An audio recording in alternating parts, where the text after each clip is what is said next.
여기에 나온 모든 우리 성도님들이 변하지 않는 하나님의 사랑을 받고 갈 수 있는 예배의 자리가 복된 자리가 되길 간절히 축원합니다. 이 성경에 나오는 많은 사람들이요, 자신도 모르는 사이에 죄를 짓게 되는 경우를 우리는 많이 봐왔습니다. 이 모세 시대의 사람들이 죄를 짓는 일에 경각심이나 또 죄인지도 모르고 짓는 일에 대해서 하나님은 그들의 질서를 바로잡기 위해서 십계명과 율법을 지정해 주셨습니다.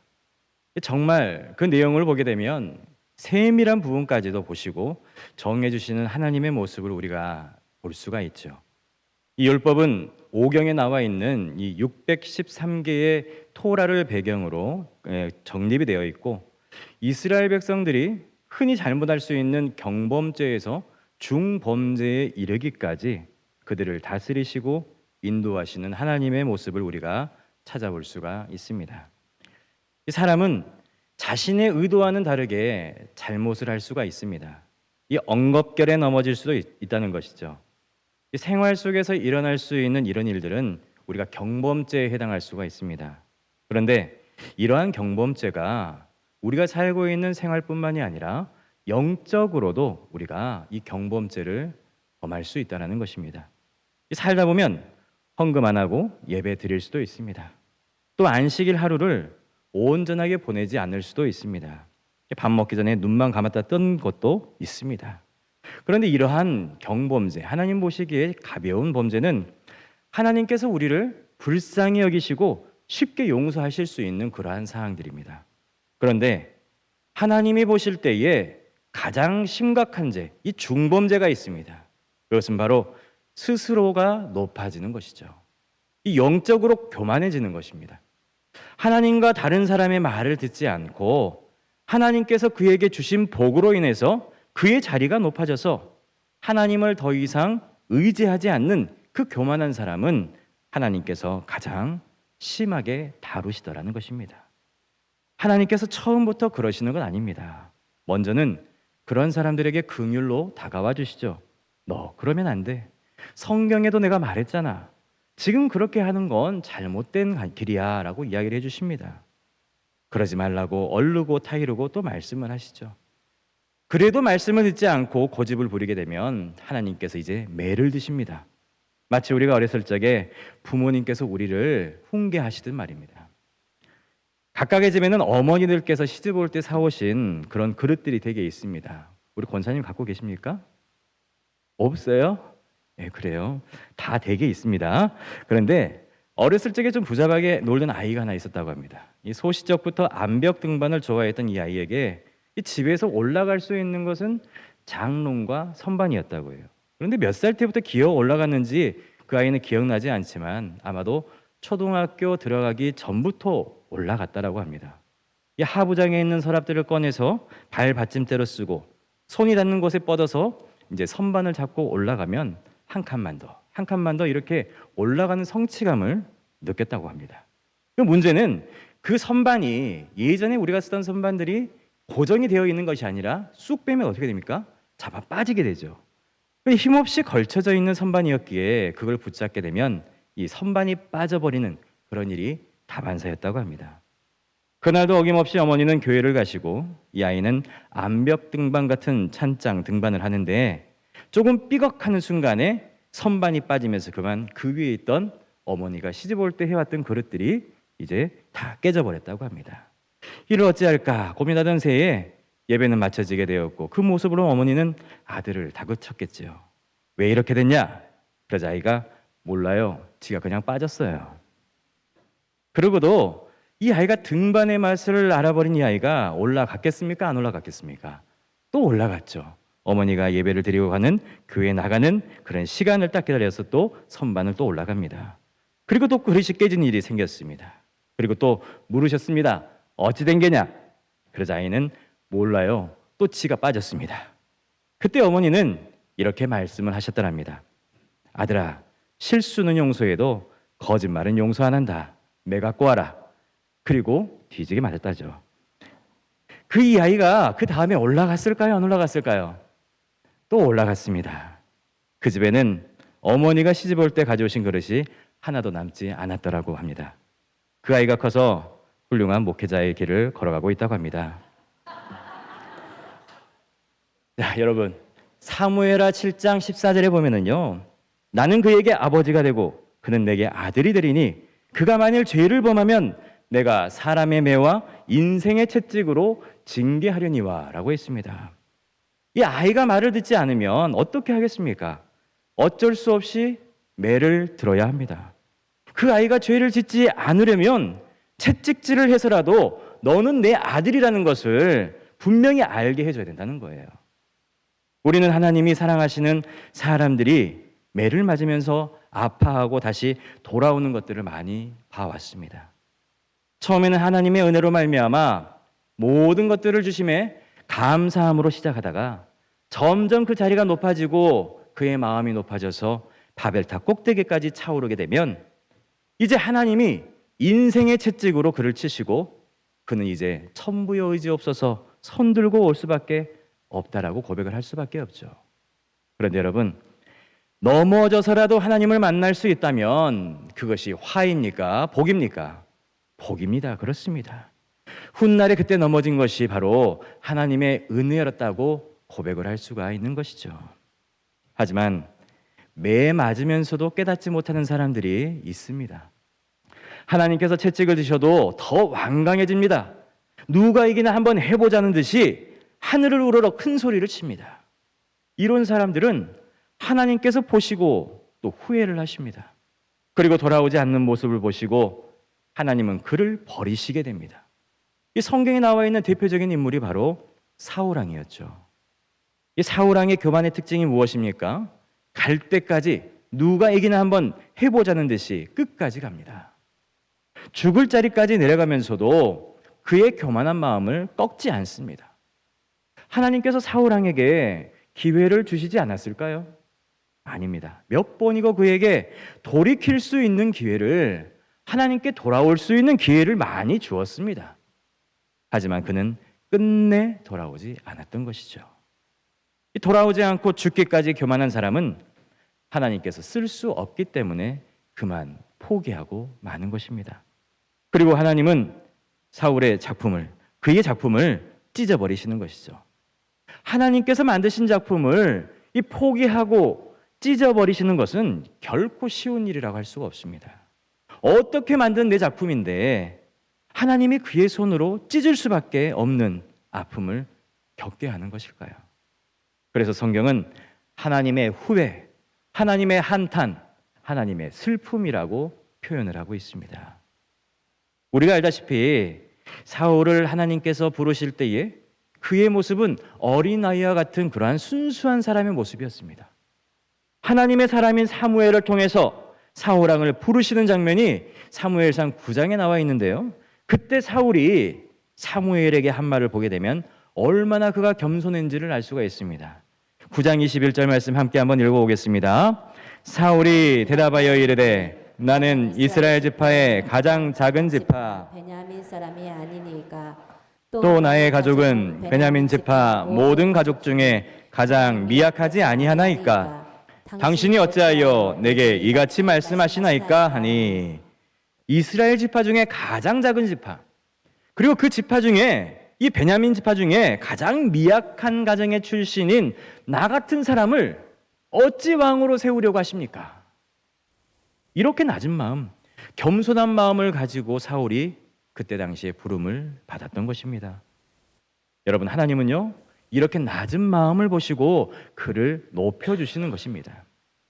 이 대한민국의 인구가 어제부로 오늘부로 5,168만 4,564명이라고 합니다. 그런데 그 사람 중에 가장 작고 못난 나 같은 사람을 하나님께서 선택해 주셨다라고 지금 고백을 하고 있는 거예요.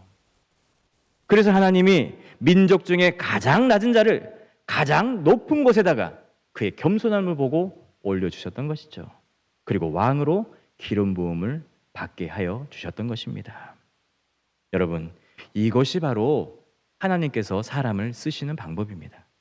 가장 낮은 곳에 있는 자를 올려주시는 분, 가장 낮은 곳에 있는 사람 이 사울을 가장 높은 곳에서 쓰시는 분이 바로 우리 하나님이시라는 것입니다. 이렇게 낮은 자를 찾아 사무엘이 왕으로 기름 부으려고 찾아가게 되죠. 그때 사울이 어디에 숨습니까? 진보다리 뒤에 숨는다고 했습니다. 그런데 여러분, 다 큰 어른이 이 보따리 뒤에 숨는다고 그게 숨어지겠습니까? 얼굴만 가려질 뿐이죠. 그런 어린아이같이 순전하고 고운 사울의 모습을 우리는 볼 수가 있습니다. 이 기세등등한 다른 종족의 우세한 남자들은 모두 다 제쳐두고 가장 미천한 종족 중에 가장 미약한 가정에서 태어나서 생전 듣도 보도 못한 이 많은 잘난 사람들 중에 나같이 보잘것없는 사람을 왕으로 선택하셨을까? 사울은 그 이유를 알지 못했던 것이죠. 하지만 사울의 겸손한 마음을 보신 하나님은 사무엘을 통해서 기름 부음을 받게 하십니다. 여러분, 이 기름 부음을 받게 하신다는 뜻은요, 바로 간단하게 말해서 성령의 기름 부음을 받게 하신다는 겁니다. 하나님의 영으로 하나님이 그를 지켜주시고 하나님의 힘이 그에게 임한다라는 말씀입니다. 이제 사울은 왕으로서의 권세, 하나님의 권세가 그 기름 부음을 통해서 그에게 실린 것입니다.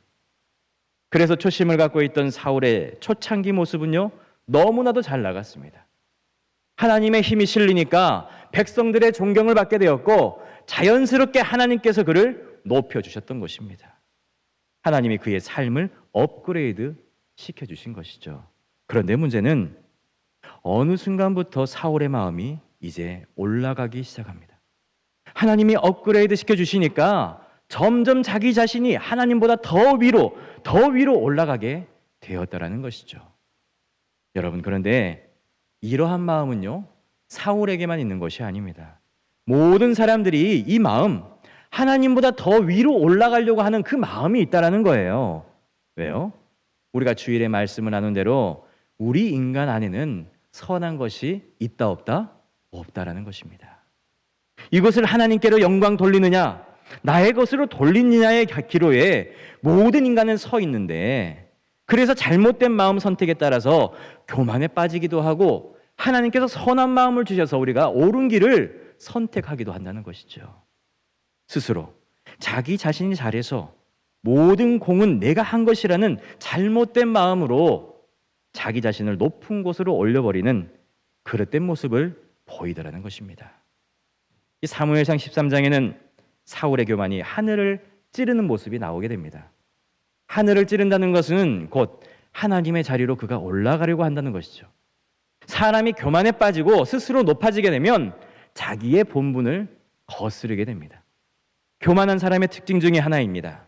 자기의 본분을 벗어난 사울이 무엇을 합니까? 사무엘을 기다리지 아니하고 제사장의 임무를 스스로 수행해 버립니다. 여러분, 사울이요, 이러면 안 됐습니다. 아무리 왕이라 할지라도, 나에게 무소불위의 힘과 권력이 있다 할지라도 그렇게 하면은 안 되는 거였죠. 당시의 제사장은 사무엘이었지만 아무리 급하다고 자기가 제사장의 일을 수행하여 하나님께 제사를 드리는 일을 해서는 안 되는 것이었습니다. 왕은 왕이 할 일이 따로 있고 제사장은 제사장의 일이 따로 있는 것인데, 사울은 그의 본분을 망각해버리고 하나님의 법을 어기고 말았던 것입니다. 사랑하는 성도 여러분, 하나님의 일은요, 각자가 해야 할 일을 할 때에 비로소 이루어지는 것입니다.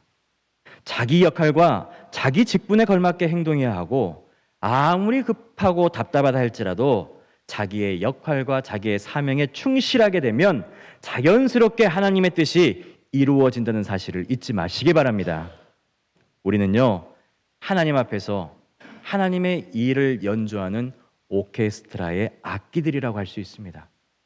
이 지휘자는 하나님이시고 우리들은 각자 자신의 달란트대로 이 땅에서 자신에게 맞는 소리를 내는 악기들이라고 할 수 있어요.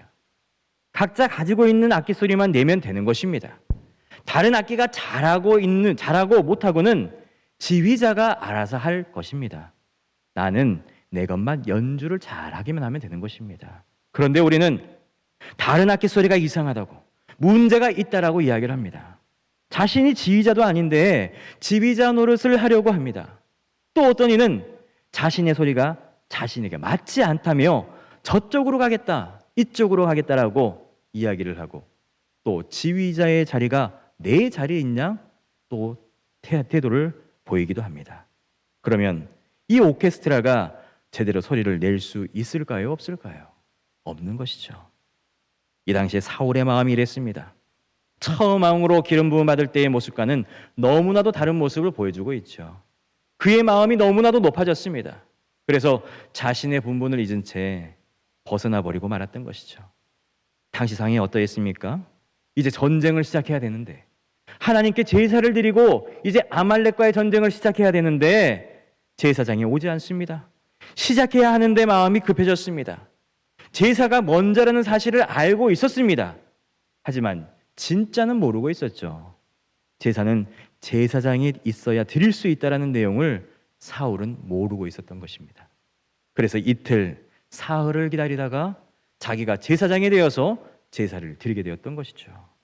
여러분, 남자가요, 애 낳는 신용을 한다고 애를 낳을 수 있습니까? 절대 못 낳습니다. 사울이 그랬습니다. 아무리 권세가 있다 할지라도, 아무리 힘을 쓴다 할지라도 제사장 노릇만큼은 해서는 안 되는 것이었죠. 그렇다면 이렇게 맞는 것이 무엇 때문이었습니까? 바로 하나님께서 그에게 주신 왕이라는 직분이 그를 이렇게 교만하게 만들어 버렸던 것입니다. 왕이 아닐 때는 생각조차 할 수 없었던 거잖아요. 예전에는 작은 일에도 그저 감사하고 감격했는데 지금은 작은 일에는 양이 차지 않다는 겁니다. 한 가지 직책으로는 만족하지 못한다는 것입니다. 그래서 다른 사람의 악기를 빼앗아서 자기가 연주를 하고 싶다라는 거예요. 사울의 마음이 이렇게 높아져 버린 것입니다. 그간 하나님께서 사무엘을 통하여 달래시기도 하고 때리시기도 했지만 사울은 더욱더 완강하게 하나님의 말씀을 거부했고 급기야 자신의 본분을 잊어버리고 순종하지 않은 모습을 보이며 돌아오기엔 너무 늦은 모습을 보여버리고 말았던 것입니다. 그래서 하나님께서 사울을 왕으로 선택한 것을 후회하셨다라고 말씀하신 것이죠. 여러분, 사람이 계속 교만하게 되면은 하나님께서 후회하십니다. 본분을 잊어버리고 계속 높은 곳에서 하나님께서 자기에게 행하신 놀라운 일들을 잊어버리고 살아가게 되면 하나님께서 우리를 보고 슬퍼하신다는 거예요. 여러분, 믿음의 분량은요, 마음이 어느 순간에 얼마만큼 높아지느냐 낮아지는가, 그것을 보면 우리가 알 수 있습니다. 내가 높아지는지 아니면 하나님이 높아지시는지 그 마음을 보면 믿음의 분량을 알 수가 있다는 것입니다.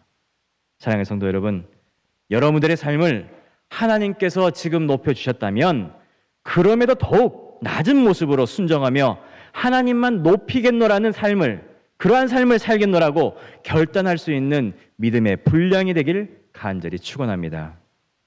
마음이 낮은 자, 겸손하게 섬기는 자는요, 아무리 많은 일을 맡는다 할지라도 감당할 수가 있습니다.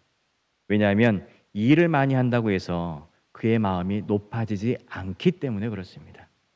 항상 부족한 저를, 미천한 저를 이렇게 하나님의 일에 써주심에 감사합니다라는 마음을 갖고 우리가 살아간다면 하나님이 우리를 보고 기뻐하며 더욱더 큰 것으로 채워주실 줄 믿으시기 바랍니다. 우리 옆 사람에게 그런 의미로 인사하겠습니다. 교만하면 하나님이 버리십니다. 겸손하면 하나님이 찾으십니다. 그렇습니다. 우리가 교만하면 하나님께서 버리시고 우리가 겸손하면 하나님께서 우리를 찾으시는 줄 믿으시기 바랍니다. 겸손한 자에게 하나님의 영이 임하시게 되고 그런 사람과 함께 일하시게 되는 거예요. 우리에게 하나님의 영이 임하여 하나님께 쓰임받는 사람으로 더욱더 성장해 나아가기를 간절히 소망합니다. 반대로요, 우리에게 하나님의 영이 임하면 어떻게 변하는 걸까요? 이사야서 32장 15절 말씀 같이 한번 읽어보겠습니다. 마침내 위에서부터 영을 우리에게 부어주시리니 광야가 아름다운 밭이 되며 아름다운 밭을 숲으로 여기게 되리라. 아멘. 이 중요한 것은 하나님의 영이 우리에게 임한다는 것이 중요한 거예요. 하나님의 영이 임하시면 파멸과 불안의 시대를 평화와 정의의 시대로 변하게 하나님께서 만들어 주신다는 것입니다. 하나님의 영이 임하면 새로운 시대가 우리 앞에 열려지게 된다는 것입니다. 그렇다면 어떤 사람이 이러한 새로운 시대를 열어갈 수가 있을까요? 민수기 11장에 보면 신앙적으로 굳게 서지 못한 이스라엘 백성들의 이야기가 나옵니다. 이 출애굽의 감격을 잊어버린 채에 광야에서 원망과 불평을 하며 살아왔던 이 이스라엘 백성들, 이러한 때에 하나님은 모세와 함께 민족을 이끌어갈 수 있는 70명의 지도자를 세우시게 됩니다. 그리고 그들에게 하나님께서 하나님의 영을 부어주십니다. 그 70명의 지도자들에게 그의 주의 영이 임하시게 되자 그들도 모세처럼 예언하는 역사가 일어났습니다. 그렇게 하나님의 영이 임한 70명의 지도자들과 함께 모세는 이스라엘을 이끌고 가나안 땅을 향하여 무사히 전진할 수가 있었던 것이죠. 이사야 61장에서는요, 여호와의 신이 이사야에게 임하시니 가난한 자에게 아름다운 소식을 전하게 하시고 마음이 상한 자를 고치시고 포로된 자에게 자유를 주시고 갇힌 자에게 노임을 전파하게 하시더라고 말씀하고 있습니다.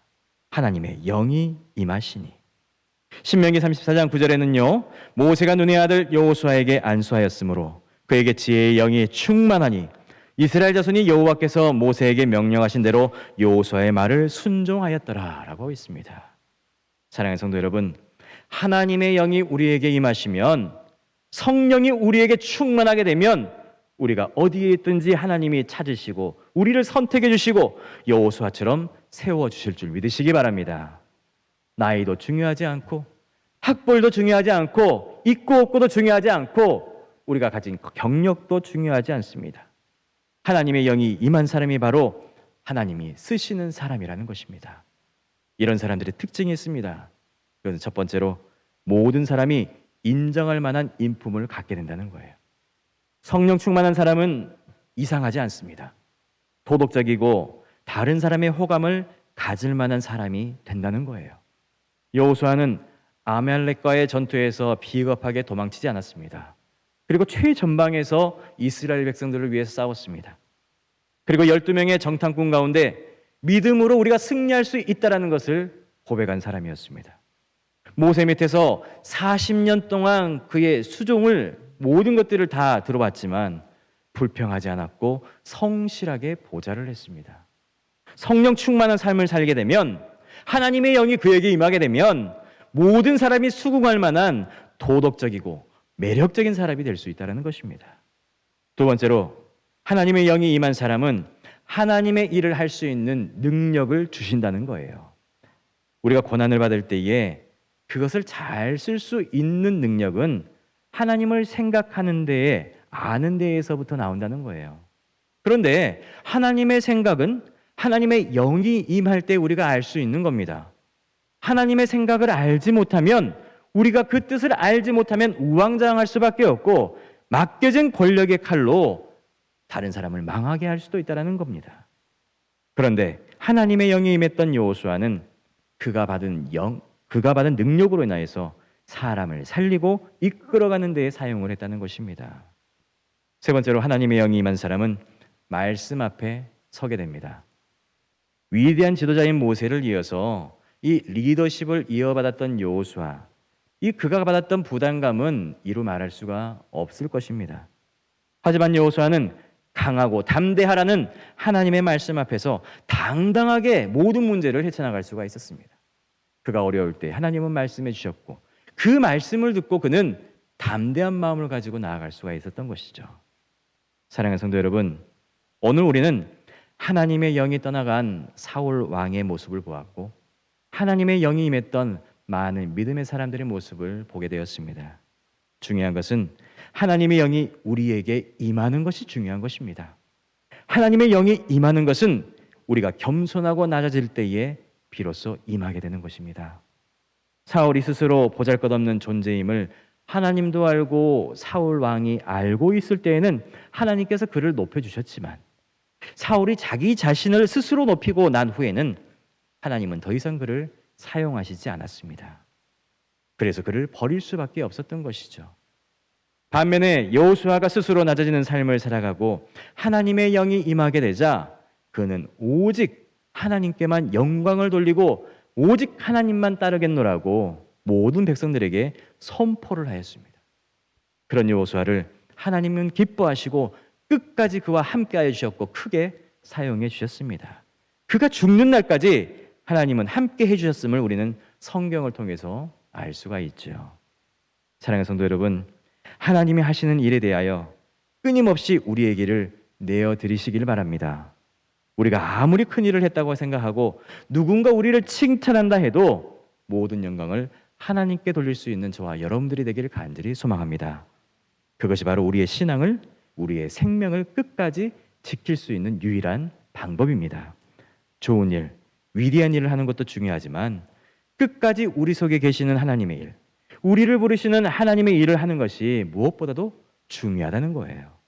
주의 영이 임하여 이 세상을 하나님의 말씀대로 변화시키며 살아갈 수 있는, 그래서 넉넉하고 당당하게 이 세상을 호령하며 살아갈 수 있는 우리 복된 목포 복음교회 성도들이 되길 간절히 축복합니다. 기도하겠습니다. 우리에게 이 시간 하나님의 영이 임하시기를 간절히 소망합니다. 하나님의 영이 임하면 우리의 삶이 변하고 우리의 생각이 변하고 우리의 중심이 변하게 될 줄로 믿습니다. 오직 하나님 한 분만 바라보며 영광 돌릴 수 있는 삶이 되게 하여 주시고 주의 신을 떠나 어디로 가야 할지 방황하는 삶을 청산하고 주의 영이 임함으로 내 영이 살아나는 복된 삶이 되게 하여 주옵소서. 예수님의 이름으로 기도합니다. 아멘.